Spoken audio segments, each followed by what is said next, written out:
দেবদাস, শরৎচন্দ্র চট্টোপাধ্যায়, পর্ব সংখ্যা 11। তারপর 2-3 দিন দেবদাস মিছিমিছি পথে পথে ঘুরিয়া বেড়াইল, অনেকটা পাগলের মতো। ধর্মদাস কি কহিতে গিয়াছিল তাহাকে চক্ষু রাঙাইয়া ধমকাইয়া উঠিল। গতিক দেখিয়া চুনিলালও কথা কহিতে সাহস করিল না। ধর্মদাস কাঁদিয়া বলিল, চুনিবাবু, কেন এমন হলো? চুনিলাল বলিল, কি হয়েছে ধর্মদাস? একজন অন্ধ আর একজন অন্ধকে পথের কথা জিজ্ঞাসা করিল। ভিতরের খবর দুজনের কেউই জানে না। চোখ মুছিতে মুছিতে ধর্মদাস বলিল, চুনিবাবু, যেমন করে হোক দেবদাকে তার মায়ের কাছে পাঠিয়ে দিন। আর লেখাপড়া যদি করবেন না তো এখানে থেকে কি হবে? কথাটা খুব সত্য। চুনিলাল চিন্তা করিতে লাগলো। চারি 5 দিন পরে একদিন ঠিক তেমনই সন্ধ্যার সময় চুনিবাবু বাহির হইতেছিল। দেবদাস কোথা হইতে আসিয়া হাত ধরিল। চুনিবাবু, সেখানে যাচ্ছ? চুনিলাল কুণ্ঠিত হইয়া বলিতে গেল, হ্যাঁ। না বলো তো আর যাইনে। দেবদাস কহিল, না, যেতে বারণ করছি নে, কিন্তু একটি কথা বলো, কি আশায় সেখানে তুমি যাও? আশা আর কি, এমনি সময় কাটে কই, আমার তো কাটে না। আমি সময় কাটাতে চাই। চুনিলাল কিছুক্ষণ তাহার মুখপানে চাহিয়া রইল। বোধ করি তাহার মনের ভাব মুখে পড়িতে চেষ্টা করিল। তাহার পর কহিল, দেবদাস, তোমার কি হয়েছে খুলে বলতে পারো? কিছুই তো হয়নি, বলবে না? না চুনি, বলবার কিছু নেই। চুনিলাল বহুক্ষণ অধোমুখে থাকিয়া বলিল, দেবদাস, একটা কথা রাখবে? কি? সেখানে আর একবার তোমাকে যেতে হবে, আমি কথা দিয়েছি।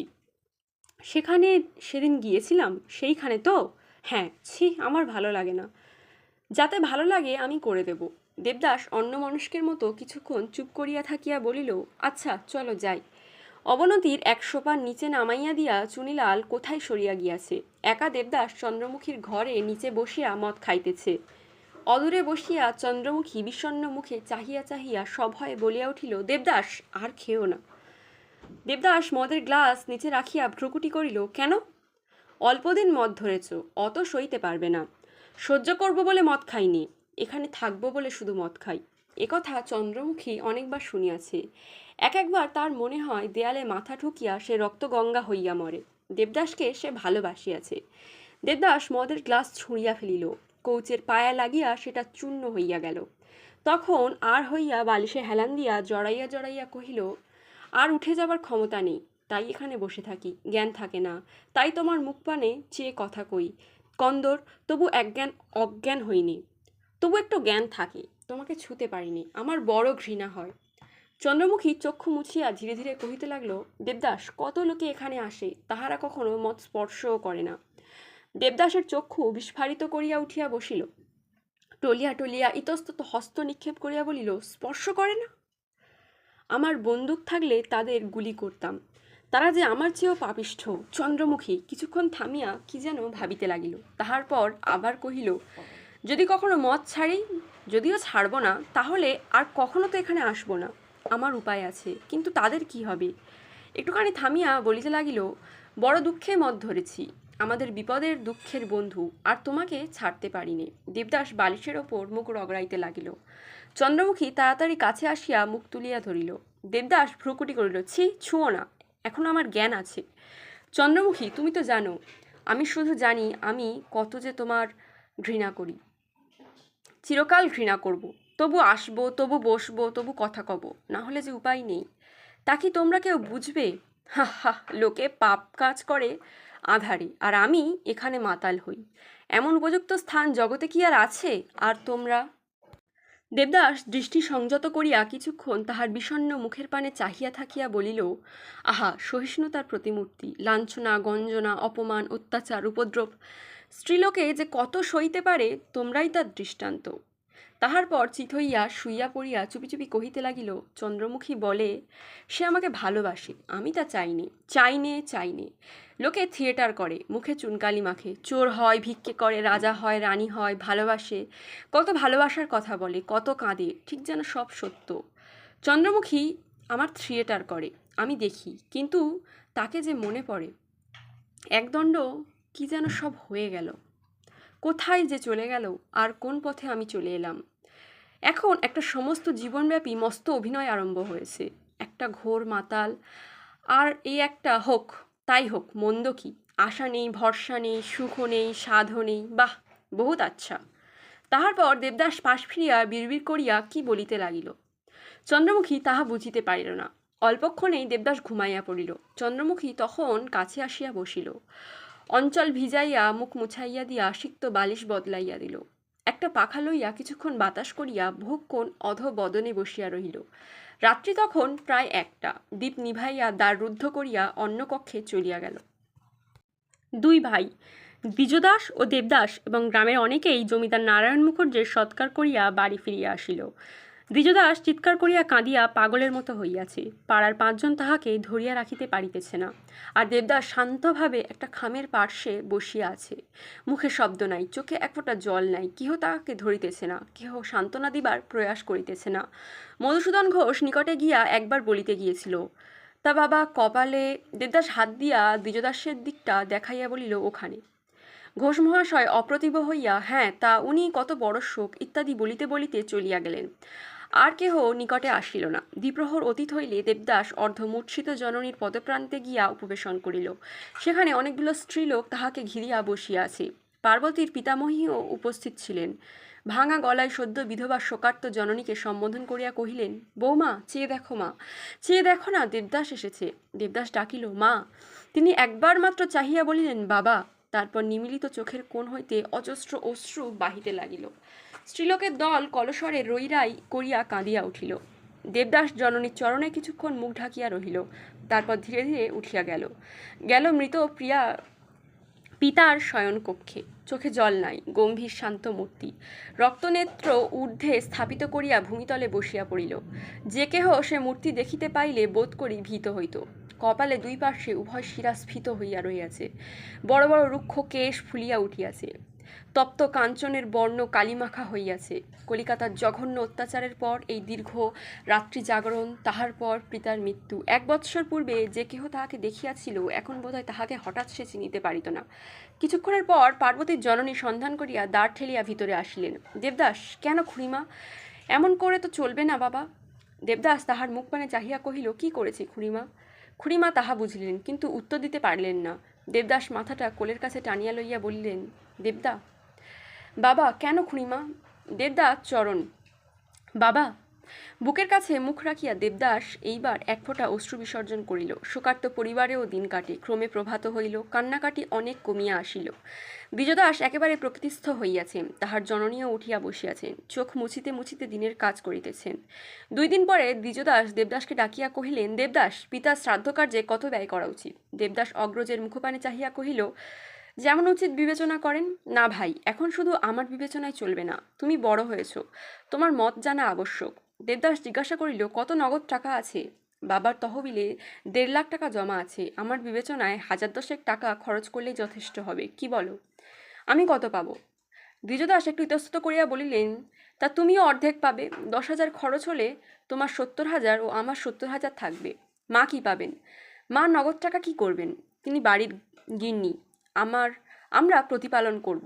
দেবদাস একটু চিন্তিত হইয়া বলিল, আমার বিবেচনায় আপনার ভাগের 5,000 টাকা খরচ হোক এবং আমার ভাগের 25,000 টাকা খরচ হবে। বাকি 50,000-এর মধ্যে আমি 25,000 নেব। বাকি 25,000 টাকা মায়ের কাছে জমা থাকবে। আপনার কি বিবেচনা হয়? প্রথমে দ্বিজদাস যেন লজ্জিত হইলেন, পরে কহিলেন, উত্তম কথা। কিন্তু আমার কি জানো, স্ত্রী পুত্র কন্যা আছে, তাদের বিয়ে পৈতা দেওয়া অনেক খরচ, তাই এই পরামর্শই ভালো। একটু থামিয়া বলিলেন, তা একটু লিখে দিলেই। লেখাপড়ার প্রয়োজন হবে কি? কাজটা ভালো দেখাবে না। আমার ইচ্ছা টাকা করিব। কথা এ সময়ে গোপনেই ভালো। তা ভালো কথা, কিন্তু কি জানো ভাই? আচ্ছা, আমি লিখে দিচ্ছি। সেই দিন দেবদাস লেখাপড়া করিয়া দিল। পরদিন দ্বিপ্রহরে দেবদাস নিচে নামিতেছিল। সিঁড়ির পাশে পার্বতীকে দেখা পাইয়া থমকিয়া দাঁড়াইল। পার্বতী মুখপানে চাহিয়াছিল। চিনিতে যেন তাহার ক্লেশ হইতেছিল। দেবদাস গম্ভীর শান্ত মুখে কাছে আসিয়া কহিল, কখন এলে পার্বতী? সেই কণ্ঠস্বর, আজ 3 বৎসর পর দেখা। অধমুখে পার্বতী কহিল, সকালবেলা এসেছি। অনেকদিন দেখা হয়নি। বেশ ভালো ছিলে। পার্বতী মাথা নাড়িল। চৌধুরী মশাই ভালো আছেন? ছেলে মেয়ে সব ভালো? সব ভালো। পার্বতী একটিবার মুখপানে চাহিয়া দেখিল, কিন্তু একটিবার জিজ্ঞাসা করিতে পারিল না তিনি কেমন আছেন, কি করিতেছেন।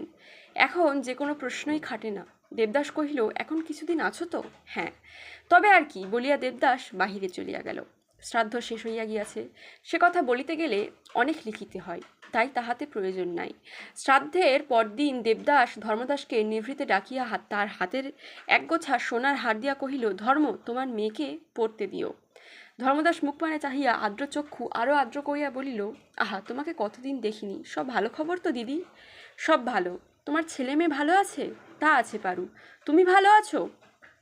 এইবার দীর্ঘ নিঃশ্বাস ফেলিয়া ধর্মদাস কহিল, কই আর ভালো, এইবার যেতে ইচ্ছে করে।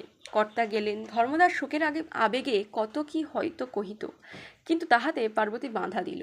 এসব সংবাদ শুনিবার জন্য সে হার দেয় নাই। পার্বতী কহিয়া উঠিল, সে কি কথা ধর্ম, তুমি গেলে দেবদাকে দেখবে কে? ধর্মদাস কপালে করাঘাত করিয়া কহিল, যখন ছেলে মানুষটি ছিল তখন দেখেছি, এখন না দেখলেই হলেই বাঁচি। পার্বতী আবারও নিকটে সরিয়া আসিয়া কহিল, ধর্ম, একটা সত্য কথা বলবে? কেন বলবো না দিদি? তবে সত্য করে বলো, দেবদা এখন কি করে? করে আমার মাথা মুন্ডু। ধর্মদাস, খুলে বলো না। ধর্মদাস পুনরায় কপালে করাঘাত করিয়া বলিল, খুলে আর কি বলবো দিদি, এ কি বলবার কথা? এবারে কর্তা নাই, দেবদার হাতে অগাধ টাকা হলো, এবার কি আর রক্ষা থাকবে? পার্বতীর মুখ একেবারে ম্লান হইয়া গেল।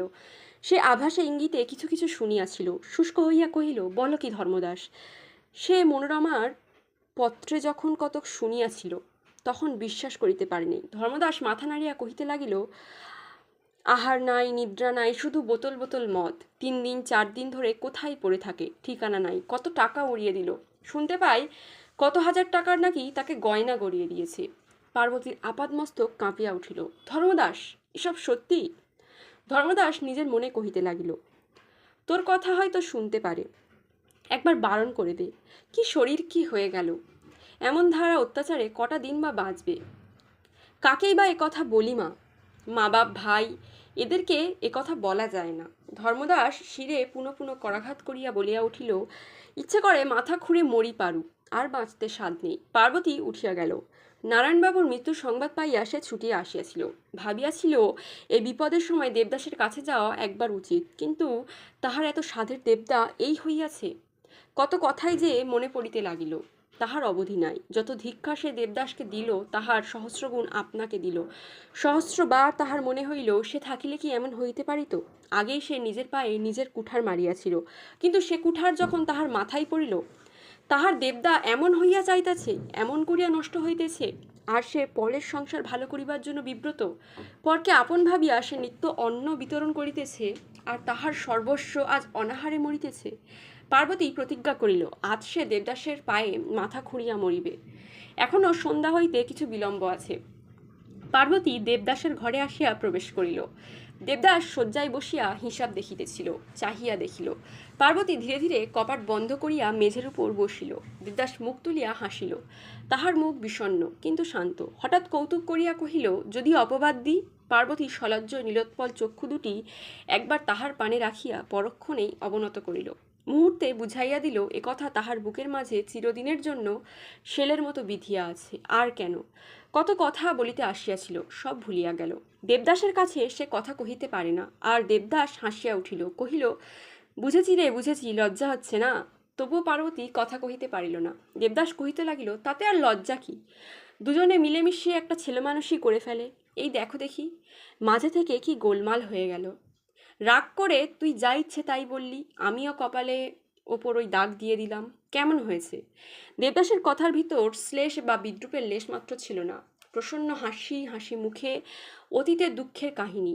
পার্বতী কিন্তু বুক ফাটিয়া যাইতে লাগিল। মুখে কাপড় দিয়া নিঃশ্বাস রুদ্ধ করিয়া মনে মনে বলিল, দেবদা, ওই দাগই আমার সান্ত্বনা, ওই আমার সম্বল। তুমি আমাকে ভালোবাসতে, তাই দয়া করে আমাদের বাল্য ইতিহাসের ললাটে লিখে দিয়েছ।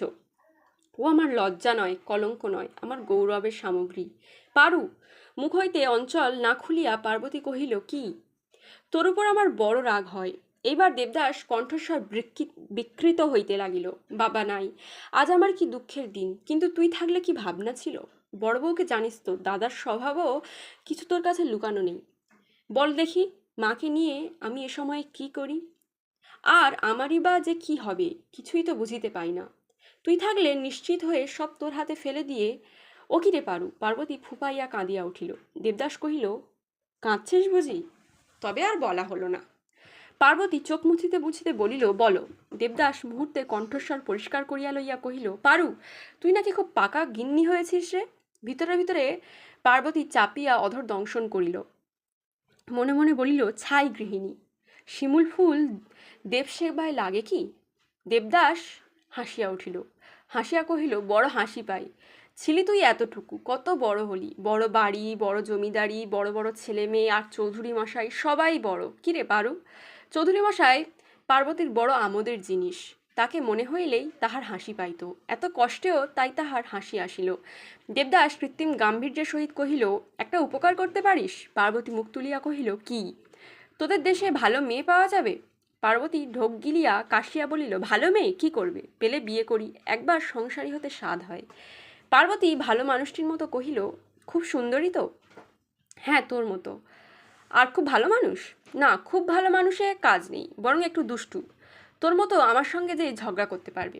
পার্বতী মনে মনে কহিল, সে তো কেউ পারবে না দেবদা, কেননা তাতে আমার মতো ভালোবাসতে পারা চাই। মুখে কহিল, পোড়ামুখ আমার, আমার মতো কত হাজার তোমার পায়ে আসতে পেলে ধন্য হয়।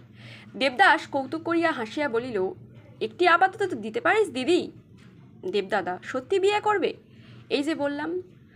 শুধু এইটি সে খুলিয়া বলিল না যে তাকে ভিন্ন এ জীবনে অন্য স্ত্রীলোকে তার প্রবৃত্তি হইবে না। দেবদাদা একটি কথা বলবে? কি? পার্বতী আপনাকে একটু সামলাইয়া লইয়া কহিল, তুমি মদ খেতে শিখলে কেন? দেবদাস হাসিয়া উঠিল, কহিল, খেতে কি কোনো জিনিস শিখতে হয়? তা নয়, অভ্যাস করলে কেন? কে বলেছে? ধর্মদাস যেই বলুক। কথাটা কি সত্যি? দেবদাস প্রতারণা করিল না, কহিল, কতকটা বটে। পার্বতী কিছুক্ষণ স্তব্ধ হইয়া বসিয়া থাকিয়া জিজ্ঞাসা করিল, আর কত হাজার টাকার গহনা গড়িয়ে দিয়েছ না? পার্বতী হাসিয়া কহিল, দিনি, গড়িয়ে রেখেছি, তুই নিবি? পার্বতী হাত পাতিয়া বলিল, দাও। এই দেখো, আমার একটিও গহনা নেই। চৌধুরী মশাই তাকে দেননি, দিয়েছিলেন আমি সমস্ত তার বড় মেয়েকে দিয়ে দিয়েছি। তোর বুঝি দরকার নেই? পার্বতী মাথা নাড়িয়া মুখ নিচু করিল। এইবার সত্যই দেবদাসের চোখে জল আসিতেছিল। দেবদাস অন্তরে বুঝিতে পারিয়াছিল, কম দুঃখে আর স্ত্রীলোক নিজের গহনা খুলিয়া বিলাইয়া দেয় না। কিন্তু চোখে জল চাপিয়া ধীরে ধীরে বলিল, মিছে কথা পারু, কোনো স্ত্রীলোককেই আমি ভালোবাসিনি, কাউকেই গহনা দিনি। পার্বতী দীর্ঘ নিঃশ্বাস ফেলিয়া মনে মনে কহিল, তাই আমি বিশ্বাস করি। অনেকক্ষণ দুজনেই চুপ করিয়া রহিল। তাহার পর পার্বতী কহিল, কিন্তু প্রতিজ্ঞা করো আর মদ খাবে না। তা পারিনি। তুমি কি প্রতিজ্ঞা করতে পারো আমাকে আর একটিবারও মনে করবে না? পার্বতী কহিল, না। এই সময়ে বাহিরে সন্ধ্যার শঙ্খধ্বনি হইল। দেবদাস চকিত হইয়া জানালার বাহিরে চাহিয়া কহিল, সন্ধ্যা হলো, এখন বাড়ি যা পারু। আমি যাব না, তুমি প্রতিজ্ঞা করো। আমি পারি নে। কেন পারো না? সবাই কি সব কাজ পারে? ইচ্ছে করলে নিশ্চয়ই পারে। তুমি আজ রাত্রে আমার সঙ্গে পালিয়ে যেতে পারো? পার্বতী সহসা যেন হৃৎস্পন্দন রুদ্ধ হইয়া গেল, অজ্ঞাতসারে অস্ফুটে মুখ দিয়া বাহির হইয়া গেল, তা কি হয়? দেবদাস শয্যার উপর একটু সরিয়া বসিয়া কহিল, পার্বতী, দোর খুলে দে।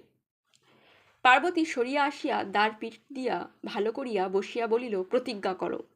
দেবদাস উঠিয়া দাঁড়াইয়া ধীরভাবে কহিতে লাগিল, পারু, জোর করে প্রতিজ্ঞা করানোটা কি ভালো? না, তাতে বিশেষ লাভ আছে। আজকার প্রতিজ্ঞা কাল হয়তো থাকবে না। কেন আমাকে আর মিথ্যেবাদী করবি?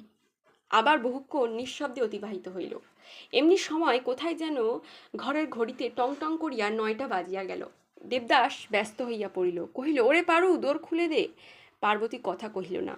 ও পারু, আমি কিছুতেই যাব না বলিয়া পার্বতী অকস্মাৎ দ্রুদ্ধ আবেগে সেখানে লুটাইয়া পড়িল। বহুক্ষণ ধরিয়া বড় কান্না কাঁদিতে লাগিল। ঘরের ভিতর এখন গাঢ় অন্ধকার, কিছুতেই দেখা যায় না। দেবদাস শুধু অনুমান করিয়া বুঝিল পার্বতী মাটিতে পড়িয়া কাঁদিতেছে। ধীরে ধীরে ডাকিল, পারু। পার্বতী কাঁদিয়া উত্তর দিল, দেবদা, আমার যে বড় কষ্ট। দেবদাসের কাছে সরিয়া আসিল। তাহার চক্ষেও জল, কিন্তু স্বর বিকৃত হইতে পায় নাই। কহিল, তা কি আর জানি নে রে দেবদা, আমি যে মরে যাচ্ছি, কখনো তোমার সেবা করতে পারলাম না, আমার যে আজন্মের স্বাদ। অন্ধকারে চোখ মুছিয়া দেবদাস কহিল, তারও তো সময় আছে, তবে আমার কাছে চল।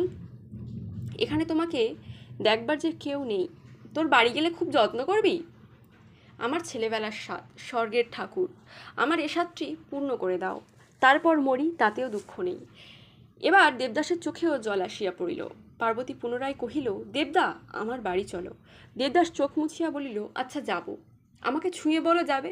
দেবদাস অনুমান করিয়া পার্বতীর পদপ্রান্ত স্পর্শ করিয়া বলিল, কথা কখনো ভুলব না। আমাকে যত্ন করলে যদি তোমার দুঃখ ঘোচে আমি যাব, মরবার আগেও আমার কথা স্মরণ থাকবে।